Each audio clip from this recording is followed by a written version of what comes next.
Kor Perkhidmatan AM, KPA, ditubuhkan pada 1 Julai 1958, pada awalnya dikenali sebagai Pasukan Perkhidmatan AM.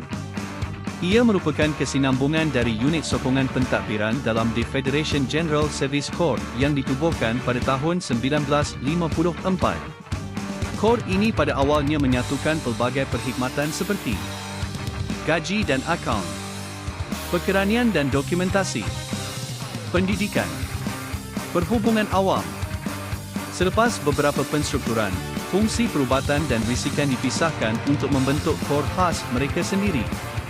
Pada 1 Mei 1972, Pasukan Perkhidmatan AM secara rasmi dikenali sebagai Kor Perkhidmatan AM, KPA.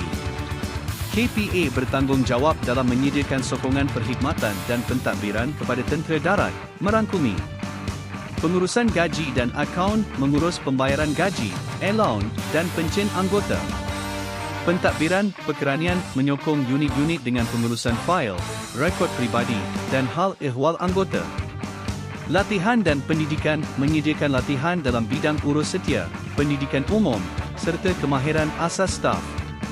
Perhubungan raya, menjadi penghubung antara ATM dan awam, khususnya dalam konteks penerangan dan hubungan komuniti. Sokongan operasi, mengurus logistik pentadbiran semasa operasi ketenteraan dalam dan luar negara. Moto KPA ialah berbakti, mencerminkan semangat hikmat dan kesetiaan terhadap negara dan pasukan.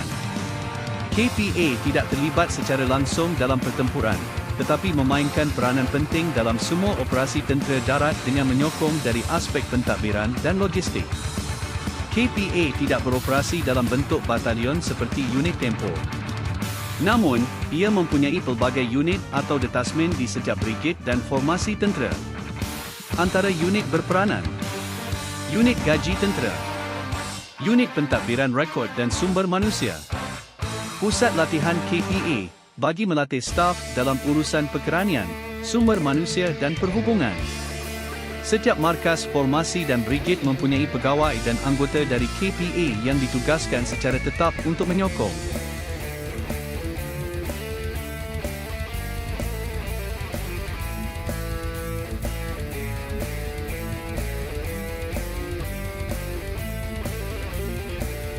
Jika bahan ini bermanfaat kepada anda, subscribe, likes dan share.